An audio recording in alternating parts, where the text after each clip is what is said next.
அடுத்து சத்தியாகிரகம் என்னன்னு பார்த்தோமா, 1919 மார்ச் 18 மெரினா கடற்கரையில் நடைபெற்றது. காந்தியடி உரையை ஆட்டினாங்க 1920 தலைமையில். 1919 ஏப்ரல் 6 தான் கருப்பு சட்டத்தை எதிர்க்கும் இதாக கடையடைப்பு இதெல்லாம் நடத்தப்பட்டாங்க. எங்கன்னு யார் தலைமையிலனா சத்தியமூர்த்தி தலைமையில தான்.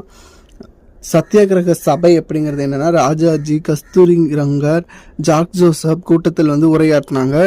தொழிலாளர் கூட்டம் ஒன்றில் தனியாக நடந்ததை வச்சு கல்யாண சுந்தரம், திருவிக்கா, தமிழ்நாட்டில் வாடியா, வஉசி இவங்கெல்லாம் சேர்ந்து இது பண்ணாங்க.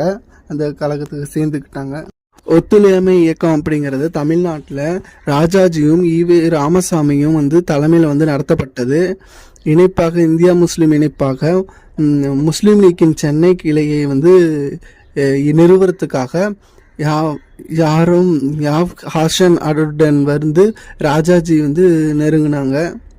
அடுத்து என்னன்னா, வரிகடா இயக்கம், கள்ளுக்கடி மறியல் இயக்கம் அப்படிங்கிறது 1921 நவம்பரில் சட்ட மறுப்பு இயக்கத்தை தொடங்குவதற்கென முடிவு செஞ்சாங்க.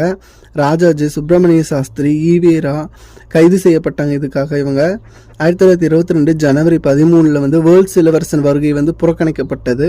1922 சௌரி சௌரா நிகழ்வு 22 காவலர்கள் கொல்லப்பட்டது. தொடர்ந்து ஒத்துழையாமை இயக்கம் விலக்கு கொள்ளப்பட்டது. அடுத்து என்னன்னு பார்த்தோமா, சுயராஜ்ய கட்சியின் நீதி கட்சியின் இடையேயான போட்டி என்ன அப்படின்னு பார்த்தோமா, ராஜாஜியின் காந்தியத்தை தீவிரமாக பின்பற்றினாங்க சிலர்.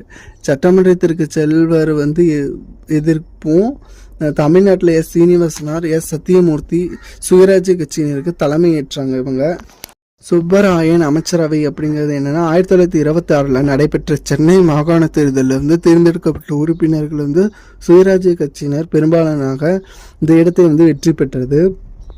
பி சுப்பராயனுக்கு அமைச்சரவை அமைக்க உதவினர். 1930 நடைபெற்ற தேர்தலில் சுயராஜ்ய கட்சியினர் போட்டியிடாததால் நீதி கட்சியை எளிதாக வெற்றி பெற்றது. 1937 சைமன் குழுவை புறக்கணித்தல்ங்கிறது 1919 பரிசீலனைக்காக செய்து சீர்திருத்தத்தை பரிந்துரைத்ததான்.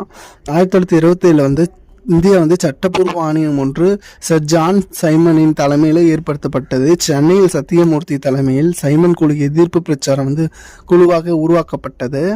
1929 பிப்ரவரி 18 என்னாச்சுன்னா, சைமன் குழு சென்னையில் வந்ததை குழுவுக்கு எதிராக கருப்பு கொடியை காட்டப்பட்டது.